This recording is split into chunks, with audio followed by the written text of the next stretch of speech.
Ram គម្រាមវាយគុយបាបន្តទៀតបន្ទាប់ពីអ៊ីរ៉ង់ត្រូវបានកំទេចរួចជាស្ថាពរហើយនោះប្រធានាធិបតីសហរដ្ឋអាមេរិកលោកដូណាល់ត្រាំបានព្រមានបន្តចាត់ការដោយសពាវុធទៅលើប្រទេសគុយបាបន្តទៀតប្រសិនបើសង្គ្រាមនៅអ៊ីរ៉ង់ត្រូវបានកំទេចរួចរាល់ហើយជាស្ថាពរហើយនោះ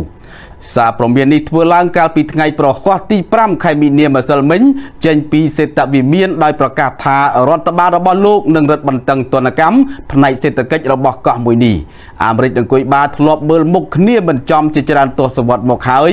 ដោយសារតែគុយបាបានប្រកាន់របបផ្ដាច់ការនិងបានទទួលមីស៊ីលនុយក្លេអ៊ែរពីអតីតសហភាពសូវៀតដើម្បីគម្រាមកំហែងដល់អាមេរិករដ្ឋាភិបាលផ្ដាច់ការបានរឹបអូសដីធ្លីទ្រព្យសម្បត្តិនិងក្រុមហ៊ុនរបស់ជនជាតិអាមេរិកហើយអាមេរិកក៏បានឆ្លើយតបវិញដោយការដាក់ទណ្ឌកម្មសេដ្ឋកិច្ចរហូតមកដល់បច្ចុប្បន្នដល់ឡែកសម្រាប់សង្គ្រាមកំពុងប្រយុទ្ធគ្នានៅមជ្ឈមបូព៌ាវិញលោកដូណាល់ត្រាំបានប្រកាសពីជ័យជំនះថាការកំទេចរបស់កងទ័ពអាមេរិកទៅលើអ៊ីរ៉ង់បានលឿនជាងផែនការពលគឺអ៊ីរ៉ង់គ្មានកម្លាំងទ័ពអាកាសទៀតនោះទេគ្មានប្រព័ន្ធការពារដែនអាកាសហើយកម្លាំងទ័ពអាកាសបានបាត់បង់អស់ស្ទើរទាំងស្រុងទៅហើយប៉ុន្តែលេខាធិការនៃក្រុមប្រឹក្សាសន្តិសុខជាតិកម្ពុជារបស់អ៊ីរ៉ង់វិញលោកអាលីចារីចេនីបាននិយាយថាកងកម្លាំងអ៊ីរ៉ង់កំពុងរងចាំសម្រាប់ការឈ្លានពានតាមជើងគោកណាមួយហើយត្រៀមខ្លួនរួចជាស្រេចដើម្បីកាប់សម្លាប់និងកម្ចាត់មនុស្សរាប់ពាន់នាក់អនុពន្ធយោធាបរទេសបន្តចុះពិនិត្យសំណល់គ្រាប់យុទ្ធភ័ណ្ឌមិនទាន់ផ្ទុះនិងតំបន់ប្រាសាទព្រះវិហារដែលរងការខូចខាតដោយការវាយប្រហាររបស់យោធាស៊ីម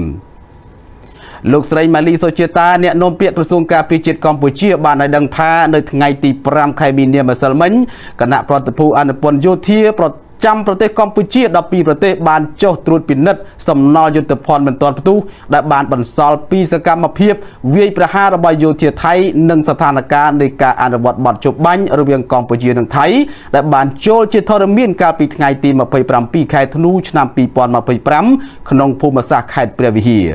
ជាមួយគ្នានោះមន្ត្រីស៊ីម៉ាក់ក៏បានធ្វើបទបង្ហាញជូនគណៈប្រតិភូទាំង12ប្រទេសនោះផងដែរ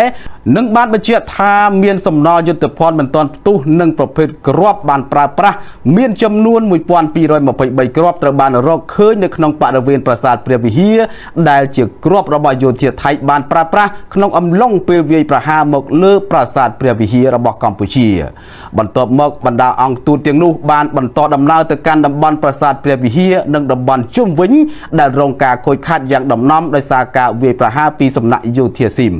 យោងតាមរបាយការណ៍កត់ត្រាដោយក្រសួងវប្បធម៌ប្រាសាទព្រះវិហាររងផលប៉ះពាល់ពីការបាញ់ប្រហាររបស់យោធាស៊ីមទាំងគ្រាប់ផ្លោងគ្រាប់តូចគ្រាប់ធំរួមទាំងអំបែងមានចំនួន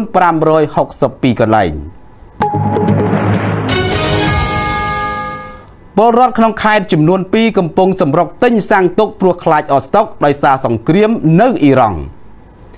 រយៈពេលប្រមាណថ្ងៃជាប់គ្នានេះគេសង្កេតឃើញមានប្រជាពលរដ្ឋជាច្រើននៅក្នុងខេត្តបាត់ដំបងនិងខេត្តបៃលិនបាននាំគ្នាសម្រុកទិញប្រេងសាំងនិងម៉ាស៊ូតដើម្បីទុកប្រើប្រាស់ខណៈតម្លៃប្រេងកំពុងហក់ឡើងនិងខ្លាចអស់ស្តុកជាក់ស្ដែងនៅព្រឹកថ្ងៃទី6ខែមីនានេះទីតាំងស្ថានីយ៍ប្រេងឥន្ធនៈជាច្រើននៅក្នុងសង្កាត់ព្រែកព្រះស្ដេចក្រុងបាត់ដំបងគេសង្កេតឃើញមានប្រជាពលរដ្ឋជាច្រើនបានសម្រុកមកប្រមូលទិញប្រេងសាំងនិងម៉ាស៊ូតទាំងកានដោយពួកគាត់លើកឡើងថាទិញយកទុកប្រើប្រាស់ព្រោះខ្លាចអស់ស្តុកនិងខ្លះទិញយកទៅលក់បន្តខណៈតម្លៃនឹងហក់ឡើងប៉ុន្មានថ្ងៃខាងមុខនេះប្រជាពលរដ្ឋបានលើកឡើងថារយៈពេល2ថ្ងៃកន្លងមកពួកគាត់ពិបាកក្នុងការស្វែងរកទិញប្រេងសាំងនិងម៉ាស៊ូតខ្លាំងណាស់ព្រោះស្ថានីយ៍ខ្លះលក់ដំឡើងថ្លៃស្ថានីយ៍ខ្លះមិនមានប្រេងសាំងលក់និងស្ថានីយ៍ខ្លះបិទទ្វារទាំងស្រុងតែម្ដងចំណែកនៅខេត្តបៃលិនឯនោះវិញមិនខុសពីខេត្តបាត់ដំបងនោះទេគឺពលរដ្ឋនាំគ្នាទៅចាក់សាំងនិងទិញទុកសម្រាប់ប្រើប្រាស់នៅតាមស្ថានីយ៍ប្រេងឥន្ធនៈភាគច្រើនបិទទ្វារចំណែកស្ថានីយ៍ដែលនៅបើកគឺលក់ឡើងថ្លៃឃ្លាំងស្តុកអេតចាយដ៏ធំនៅខេត្តកំពង់ស្ពឺត្រូវបានភ្លើងឆេះពេញមួយយប់មកហើយមិនទាន់រលត់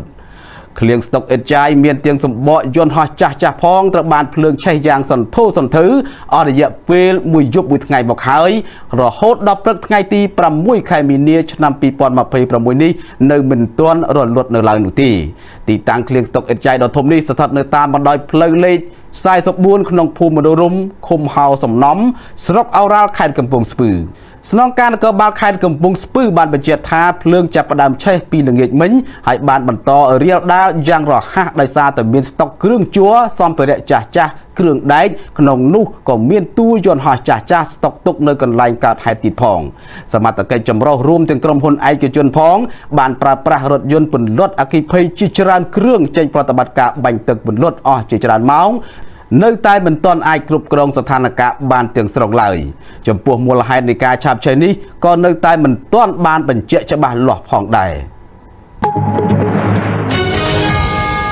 បង្ក្រាបសិប្បកម្មឈើខុសច្បាប់និងឡដុតធ្យូងចំនួន8ទីតាំងនៅខេត្តសៀមរាប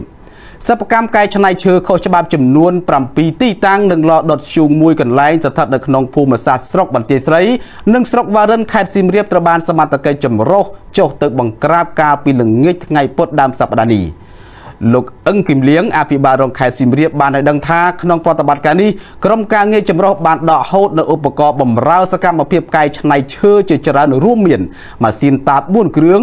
ម៉ាស៊ីនវាល3គ្រឿងនិងម៉ាស៊ីនជ្រៀក4គ្រឿងម៉ាស៊ីនភ្លើង4គ្រឿងម៉ាស៊ីនខ្យល់ម៉ាស៊ីនកាត់ឈើនិងឧបករណ៍ក្រឡឹងមួយចំនួនទៀតសមត្ថកិច្ចក៏បានដកហូតឈើប្រណិតនិងឈើលេខ1ដែលជាប្រភេទកំណាត់ឈើសម្រាប់ដុតធ្យូងនៅទីតាំងសិប្បកម្មចំនួន2តែម្ចាស់បានរត់គេចខ្លួនបាត់លោកអភិបាលរងបានព្រមានថាប្រសិនបើម្ចាស់អាជីវកម្មឈើណានៅតែបន្តសកម្មភាពល្មើសច្បាប់បន្តទៀតអាជ្ញាធរនឹងចាត់វិធានការក្តៅតាមច្បាប់ដោយគ្មានការលើកលែងឡើយ